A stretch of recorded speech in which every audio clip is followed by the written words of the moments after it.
thing that says, go ahead and say yes, you're okay with that. And John, it's over to you. All right, very good.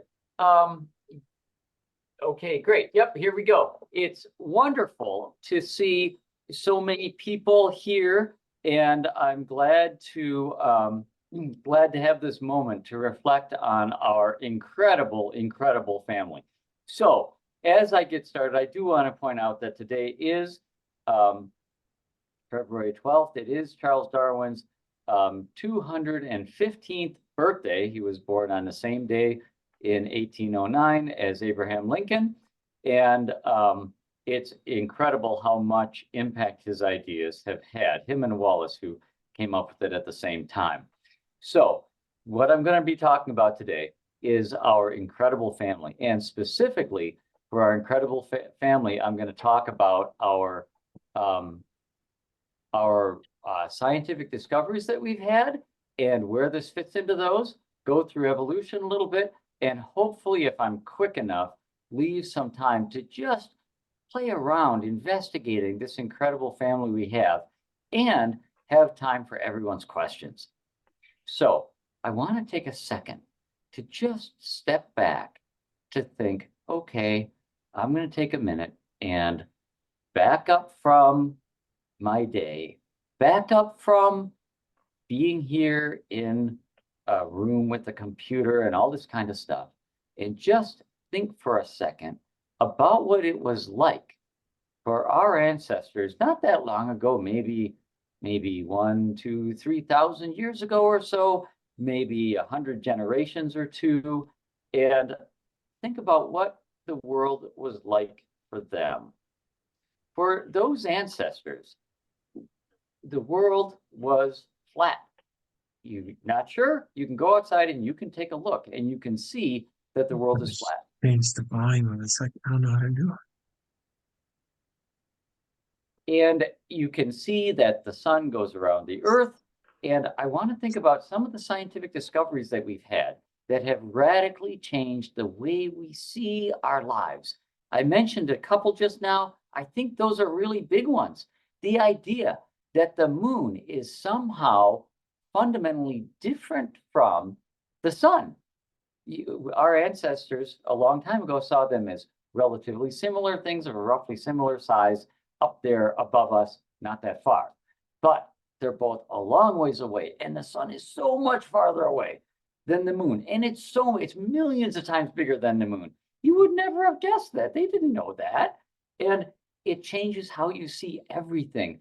To think that we're stuck here on this ball, held on by some mysterious force, and that below us are people upside down with their feet facing towards us, stuck to the same ball. This is incredible stuff. And I mean, if we tried to tell our distant ancestors any of this, they'd think we're completely off our rocker. But no, it's real. You imagine trying to tell them why we get sick, that right here in front of us on our hands are things that can make us sick, and they're right there, and we can't even see them, even though we're looking at them, and we've got enough light because they're so small. Viruses, bacteria, unbelievable to consider that these things are real and have huge impacts on people's lives, and that we can't even see them. Or how our brain works, how we think. Now we have computers. Now we can take the idea of having a neural network, a bunch of electrical pathways connected to make and or gates to be able to logically think, right? We take that for granted. It's so obvious to us that we find it easy to imagine that someone could do this on a computer and make AI that can think and compose sentences and that you can't even tell apart from a real human being on a chat room, right? But not that long ago, just a few hundred years, which is what, 20, 30 generations of grandfathers, grandmothers, grandmothers, right? People didn't know that. People didn't know that our brain did the thinking. They thought it was the heart. They didn't know what the heart did. They didn't know that it pumped blood or anything like that. They thought this is what's thinking because you get excited and you can feel this here. So obviously that's what's doing the thinking. And we don't know what this is up here. Maybe it's just fat storage. I don't know. So it's incredible to see all these different ideas, how much science has changed the way we see the world that we just take for John? granted. Oh, And I think that the realization of our family tree is right up there with these, maybe more so, at least to me. Here we go. Let's take a look at it. First, let me talk a little bit about evolution. If we take a look at what we've learned from evolution, the most incredible thing, perhaps, is the whole sequence of how we went from dead chemicals to simple protocells to multicellular organisms, all the way up to us. And even though it's been about 40 years, this short animation from Cosmos makes it so obvious, clear, and easy. And it inspired me a long time ago. I'll run through it right now. I'll mention a little bit of narration because it conveys all this information without any words, and just to help out a little bit. So if we look at the prebiotic Earth, we had various chemicals dissolved in water. We even do now in the oceans, not the same ones. And some of these, if you have phospholipids, they'll naturally form a vesicle like a cell. So we're going to start off with just basic chemicals interacting with well-known chemistry and enclosing a section of the water. And our cells right now are filled with water. And we have a hereditary molecule, DNA. We didn't need that in the past. You could start with something much, much more simple. Even a precursor to RNA would work. And from there, we would really get going. 4 billion years of evolution into 40 seconds. So here we make the phospholipid bilayer in the first cells. Multi-cells can clump together to form early organisms, which would be in the ocean, like corals and polyps. A larval form might swim freely. If it never forms the adult form, it can form into an eel and a fish eventually.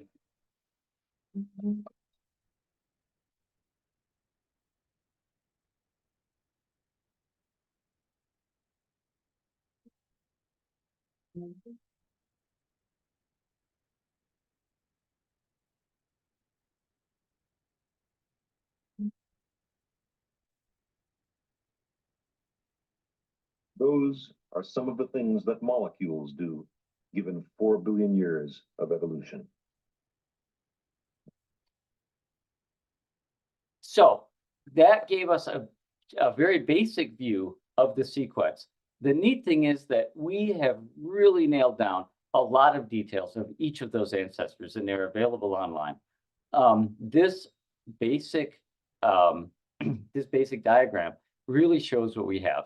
We started with early cells, with early protocells, leading up to cells. Eventually, you got a nucleus in the cells and other organelles, often by capturing one cell by being captured by another cell, clumping together to form multicellular organisms, which could be elongated like a worm. Not that far to go from a worm to something like a lamprey to an eel or a fish, and from there, using fins to move about on land. Larger, stronger structures would be selected for, giving early legs, something like a salamander to a lizard. And from there, if you just take scales or growths of the skin that are like scales and elongate them to make hair, you can get good insulation, change the metabolism a little bit to give us warm blood, and you can make these early mammal-like reptiles, or as I like to call them, furry lizards.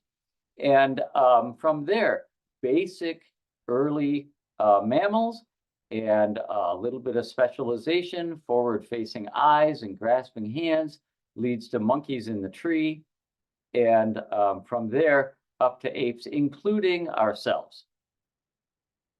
And the neat thing about this diagram is it gives examples from the fossil record and also mentions some of the evolutionary changes that have happened where certain things were gained or lost, lost in orange and gained in blue. That gave us this family tree. Now, what we just saw was this dark brown line along the bottom coming from early life along this dark brown line, along the bottom to humans. Now, obviously, those organisms at all those different stages are going to often have other offspring that are going to evolve and descend to other creatures. And that's where we get this whole giant fan of life on Earth. Now, I have to point out that this diagram makes it look like humans are somehow special because they're all the way at one end. That's the way they decided to make this. That's not reflective of how things really are, because when you make a diagram like this, it's completely arbitrary when you have a branch. If you put one branch on the right and the other one on the left, or vice versa, that means every little node of this diagram could be flipped the other way and be just as accurate and have humans coming up in the middle or 3/4 to the left or anything like that. Notice that even if you did that, you couldn't break up the large areas of color that we have here, which designate things that descended from a common ancestor. That's how a diagram like this works. It preserves the information of the descent while still giving us a lot of freedom. So let's take a look at that in a little bit more detail. If I took that same tree, I could draw the same family tree this way. The only thing that's different is that this one has a few more right angles instead of smooth branches, and it has things in a slightly different place in some cases because, as like I said, you can flip any junction left or right. So what I'm going to do here is I want to show you guys how we can make a nested hierarchy from this, how a family tree of descent naturally gives a diagram called a nested hierarchy. Now, just by a show of hands, how many people are familiar with a nested hierarchy? Okay, good. I'm glad that there's some people who didn't put up their hands because I want to run through it and I don't want to bore everybody, but it's a really important concept. I would think a lot of people are probably familiar with a Venn diagram, right? When you have the circles and you have a thing, right? Okay, good. A nested hierarchy is a Venn diagram. It's a kind of Venn diagram, a very specific kind. So let's take a look at this. Imagine that this big box with the blue border I have on the top is a Venn diagram that shows all of the creatures with cells of any kind, right? It's all life on Earth. It's debatable whether or not viruses are life. I'm not going to get into that, but all the things with cells we have here. Now, if we take that and say, okay, but let's make a smaller box inside it that is the creatures that have cells with a nucleus that are eukaryotes, right? I could do those right here. It's not including E. coli and other bacteria, but it includes a lot of life. So, okay, what if I took some of the ones and said, okay, what about the ones that have chloroplasts that can produce food from the sun because they're green and have chloroplasts and stuff like that, what we call plants? Those would be over here. And you can see that because that is nested inside the eukaryotic box, that all plants are eukaryotes. There are no plants that are not made up with eukaryotic cells. So you say, what about ones that make pine cones? They're going to go in this box. Okay, now we're going to say, let's add another box. Let's take a look at things that have an exoskeleton, right? So we have these. And then we say, well, what about the ones that, spin webs? Okay, there we have another box that's nested in there. Now, notice from the Venn diagram what that tells us. It tells us a lot of information. It tells us that among the thousands upon thousands of arachnids that spin webs, exactly how many of them have chloroplasts? 0, because the boxes don't intersect at all. Wow, how can we say such a powerful statement out of millions and millions of these species, right? That if among those we find ones that spin webs, they don't have chloroplasts, right? Or make a cocoon or something like that, right? Now, let's take a look at this one. How about all the ones here that have a spinal cord, right? All the ones that have not just a spinal cord, but a jaw. What about all the ones that have hair?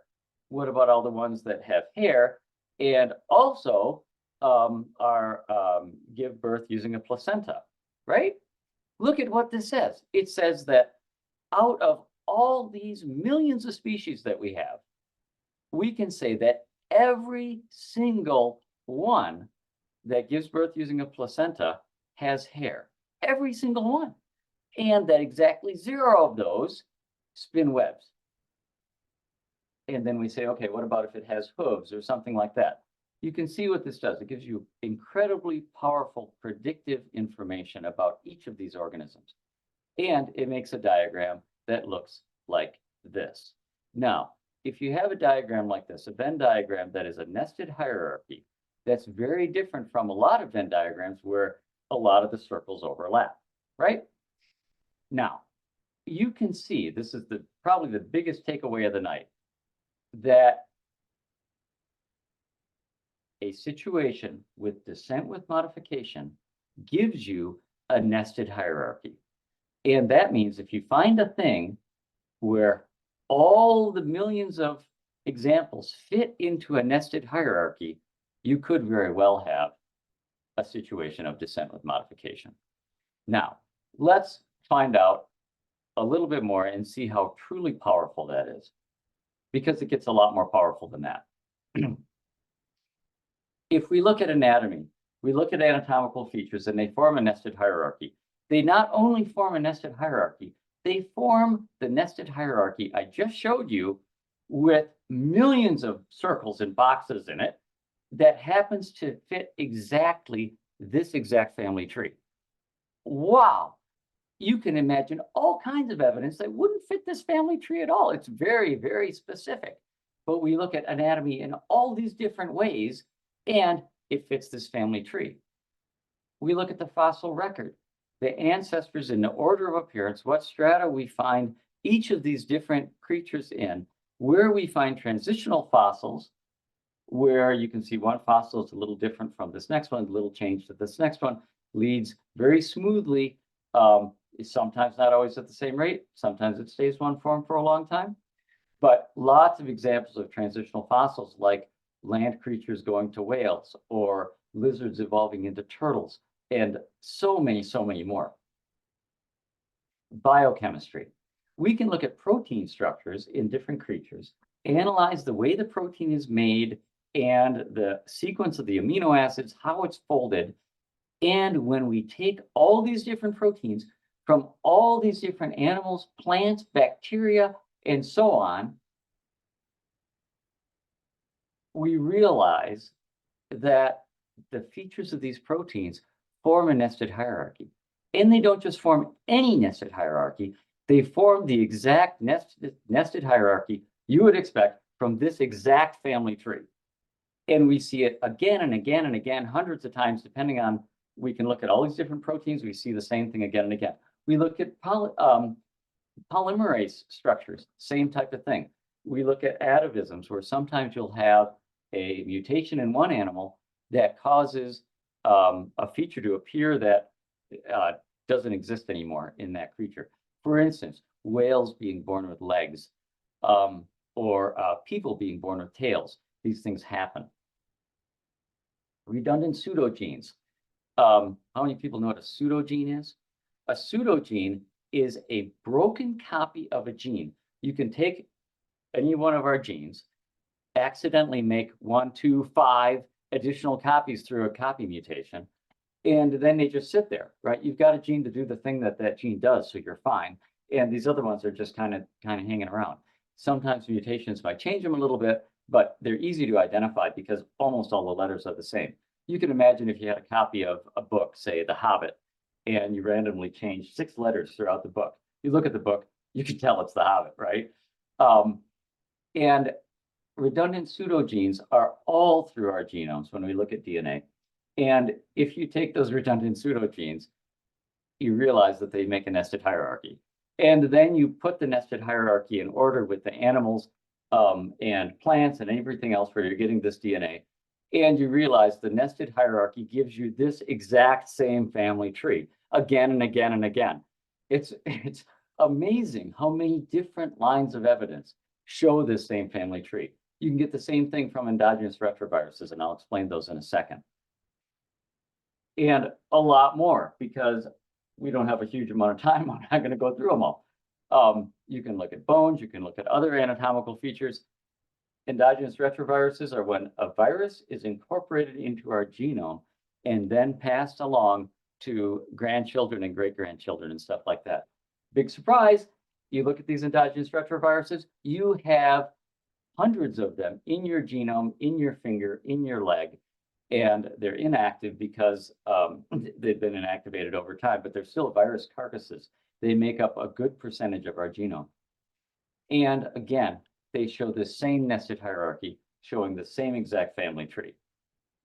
It's so radically different from anything where you're designing different models and things like that. Think about cars. If you're designing cars, you might have a lot of different ones that have cloth seats and a lot of different ones that have tinted windows and a lot of different ones that might have an iPod player or something like that. You don't make a nested hierarchy at all. It's a completely different type of Venn diagram. And one of the big takeaways, understanding the fact of evolution is not at all dependent on fossils. It's not at all dependent on anatomy. It's not at all dependent on any of these lines, because we have all these different lines all showing the same thing, that we don't need to necessarily have any specific one of them to understand the fact of evolution. One of the clearest quotes I have on this is from a biologist who said, if Darwin and Wallace had decided to open a resort and spa in Cuba, instead of going into any kind of science at all, if we had never found a single fossil, the second we found endogenous retroviruses, common descent would have smacked us in the head like a sack full of doorknobs. Evolution is a fact, more a fact even than the existence of the Roman Empire.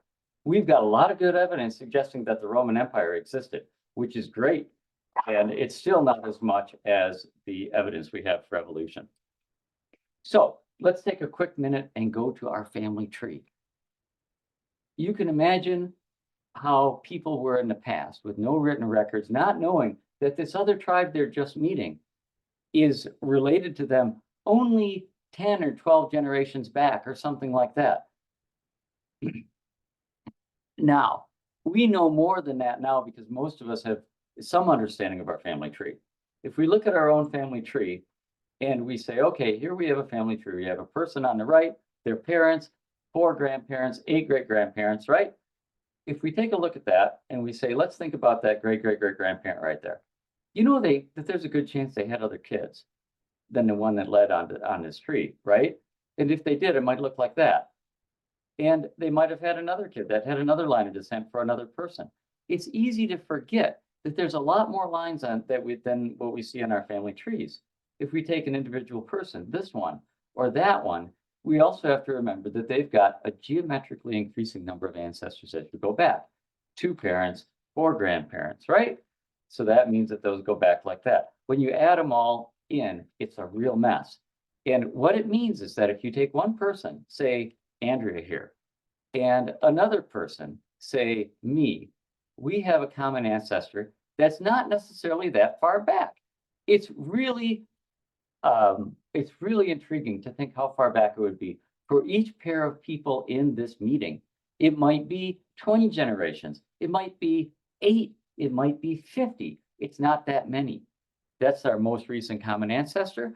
Another important concept in biology is the identical ancestors point, where if we go back a little bit before that, all the people alive are either the ancestor of every single person in this call and alive on Earth today, or the ancestor of none. That's the common gene pool that we represent on our family tree with one of these lines.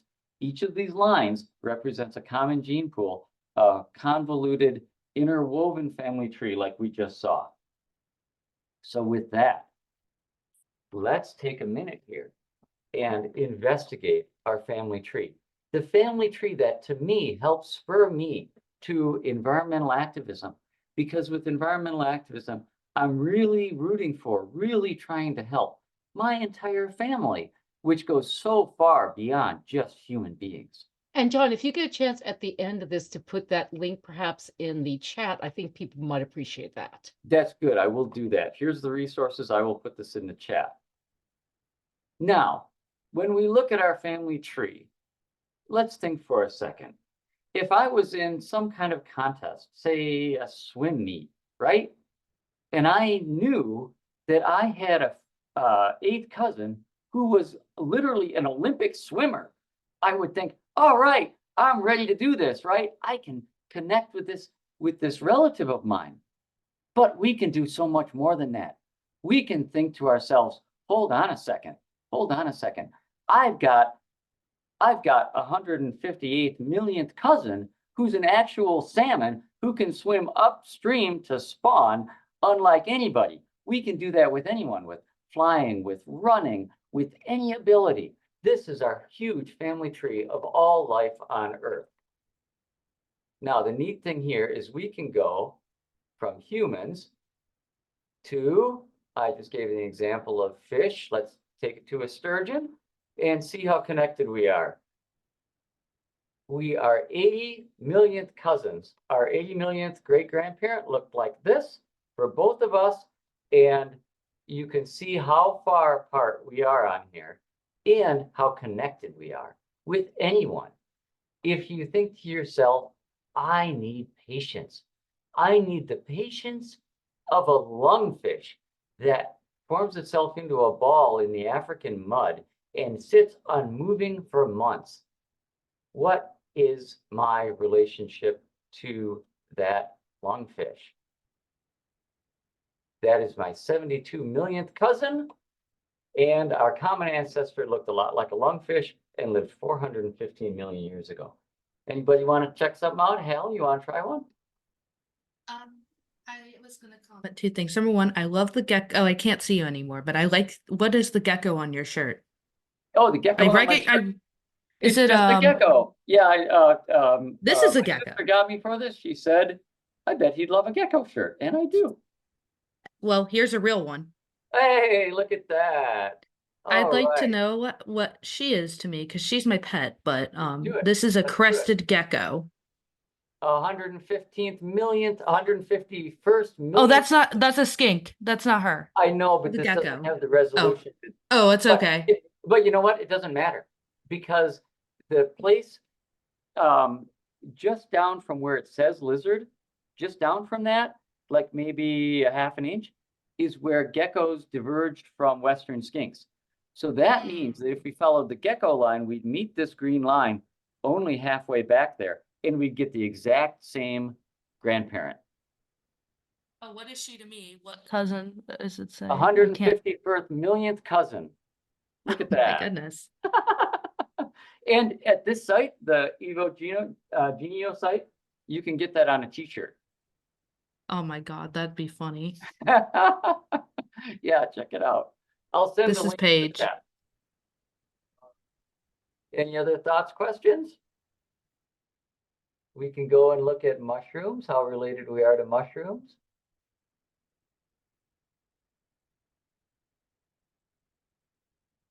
And for those people who cannot read the chat at the same time, Bart's saying, awesome, awesome, awesome, many thanks. Oh, cool. I'm gonna sneak over to that chat and get the links up there before we get to 8:30 for you. But yeah, oh, here's fungi over here. If we go to fungi, we are 697th millionth cousins related to mushrooms. By the way, these are estimates, right? So it's something between 650 and 750 million. But yep, and our last common ancestor was 1 billion years ago. That's so cool. And I think with this, we only have a couple more minutes. So why don't you post those links so that people can play with this if they want? I know I want to play with it. Because I think Absolutely. for one thing, I think this is a wonderful motivational tool. I mean, I know most of us who come up here, we really understand, at a heart level that we are related to things. You can show that this is a fact. This is not just, oh, I feel this way, which is, of course, feeling this way is very important, but you can show exactly that you are really literally taking care of your relative. I mean, it's literal. It's not, it's a real thing. And I personally find that very exciting and cool. So if does anybody have like a 1 minute question that's just burning that they will, want to ask? If not, I want to encourage people to consider coming back. We do this every month at the same time. And if you can't make it, we do record as long as people are okay with that being recorded and put it up there as YouTube. I also want to thank everybody for whatever eco-activism do. And actually, we've run out of pretty much time. And thank you all for showing up as always. And I do hope to see you next month or whenever you can show up, and take good care of yourselves. Very good. And I've got all those links there in the chat. If I you see it. click them real quick, you will have all of Yeah, them. so I'm gonna give people, go ahead and give you people a chance. For those people who are actually part of EBSAT, I will make sure that these get put on the forum, Mhm. because Yes, and for I try kids, to make things easy for folks. Yep. I and really wonder- helpful. It's especially important to help kids open the door to this wondrous, wondrous world in front of us. And for kids, especially, this last link is the Grandmother Fish book, which you can get on Amazon. And this goes through the book. It's fun. Kids love it.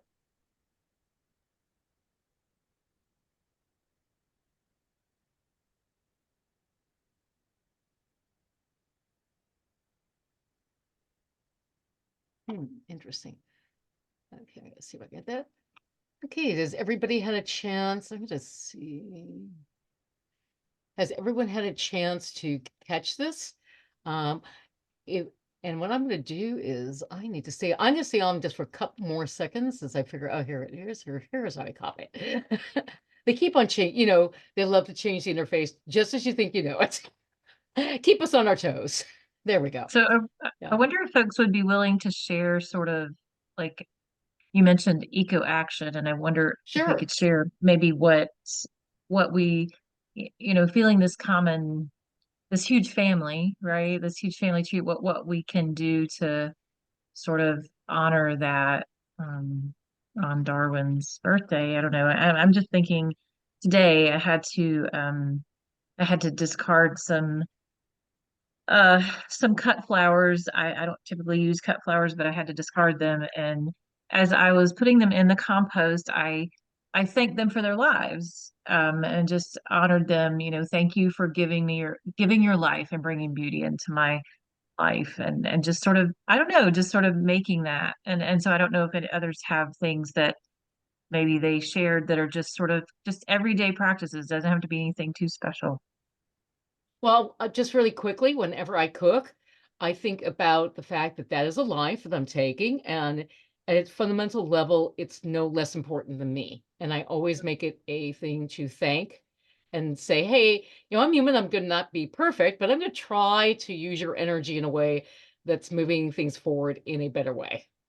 So Yeah, I if love people that. quickly wanted to say something, that's cool. And if not, there's never pressure. We don't do pressure here. So, anybody else like to share anything? And if not, I'm gonna go ahead. Go ahead.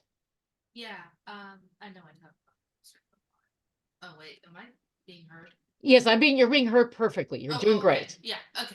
I didn't see my thing light up. Yeah, but I definitely like hold my lizard every day because like she's my greatest little great It's great great. little, yeah, she. And Oh, now yeah, sorry, she jumped on my computer. no, it's all good. Yeah, but she's I like try to educate people about her because they literally just recently moved from least concern up the red list to I think threatened, No. because they're very interesting creatures. They were only rediscovered in the 1990s. Mhm. Yeah. And the way that they Fantastic. grip is unbelievable. It's based Oh on my Van der God, Waals yeah. force, and it's unbelievable. Yeah, like they're famous for their little grippy toes, and actually I just saw something that said that they don't think Van der Waals force is the reason anymore. They think it's Oh. something else because they thought Van der Waals force was too weak. Van der Waals forces are pretty weak. They've got millions of little threads. That's how They they think grip. it's like they think it's slightly stronger than Van der Waals force, but she's actually really bad at sticking to the wall. You'll just fall off because she's horrible at it. Yeah, And with you that, we're lizard. with that, I think this is a perfect place to thank everybody, not just because of me, but because Zoom's going to cut us off pretty soon. Oh, you don't have a full account. That's No, why I was we're like, using a free oh. account. So even if I was, it's not that I'm trying to kick people out, because people can always leave if they need to, but Zoom's Oh going to do my it first. God, I didn't even No, realize it's all that. good. Nobody else knows. We have less than 1 minute. So thank everybody for showing up, and I really do hope you come back. And let's, at some point we will have a meeting where it's just us, and we'll have more time to share, because that's part of what we need to do, is share with each other.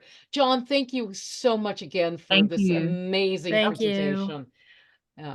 And also feel free to tell people about, this